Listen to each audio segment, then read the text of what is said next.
हुकूमत तो कह रही थी कि आईएमएफ के तमाम मुतालबात पहले ही हम मान चुके हैं और अब मामला जियो पॉलिटिक्स का है।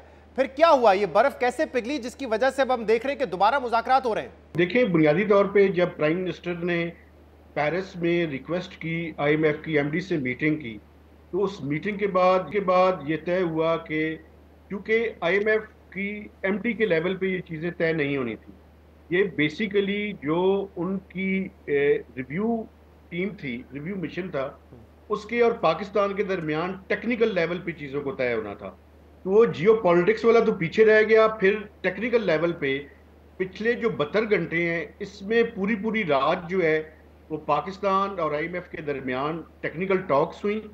उन टेक्निकल टॉक्स के नतीजे में एक बजटरी फ्रेमवर्क पे ब्रॉडर एग्रीमेंट हुआ, और उसी की रोशनी में आज हमने देखा कि फाइनेंस मिनिस्टर ने at the floor of the national assembly वो सारी चीज़ें पेश कर दी, जिसके तहत अब जो है हुकूमत 215 अरब रुपए के एडिशनल टैक्सेस लगाएगी, जिसमें प्रॉपर्टी के ऊपर, उसकी सेल और परचेज के ऊपर टैक्स में इजाफा किया जा रहा है।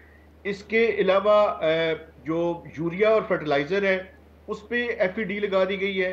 जो सैलरीड और नॉन सैलरीड है उसके ऊपर भी जो 2.5% इजाफा किया गया है, जिनकी तनख्वाह 2 लाख या 2 लाख रुपए से ऊपर है। और उसके स्लैब्स में जो है वो 2.5% ऊपर के जितने स्लैब्स हैं उनमें इसी तरह से इजाफा हुआ है। इस तरह बेवरेजेस के ऊपर कुछ इजाफा जो है वो प्रपोज किया गया है। तो मिलाकर पहले 223 अरब रुपए के एडिशनल टैक्सेस लगाए गए थे 9 जून को जब बजट पेश हुआ था, तो अब 215 अरब रुपए के मजीद टैक्सेस जो है वो हुकूमत ने लगा दिए हैं, प्रपोज कर दिए हैं। और इसके अलावा एक्सपेंडिचर साइड पे भी 85 अरब रुपए की गई है सही। तो कटौती। तो मेहताब साहब, इसके जो बात नतीजे आप में बता फिस्कल रहे हैं, डेफिसिट जो है, जो नए टैक्सेस लगे हैं वो आप ये बता रहे हैं जैसे purchase of sale and purchase of property, urea fertiliser पे एफईडी, और सैलरी क्लास आपने कहा कि जिसकी माहाना तनख्वाह 2 लाख रुपए से ऊपर है उस पर 2.5% लगेगा और इसी तरह तमाम स्लैब्स पे लगेगा। तो यानी कि कोई नया टैक्स नहीं लगाया गया है, टैक्स में इजाफा किया गया है जो ऑलरेडी टैक्स पेयर हैं।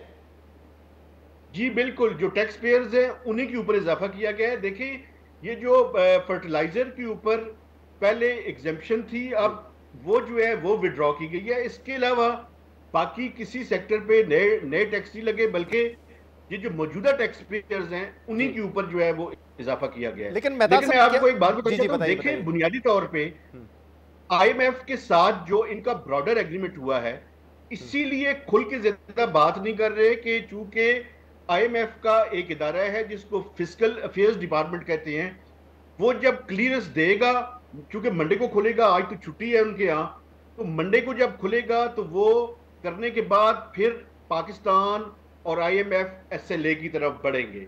अगर वहां से क्लियरेंस होगी तो उसके बाद पाकिस्तान और आईएमएफ के दरमियान स्टाफ लेवल एग्रीमेंट होगा।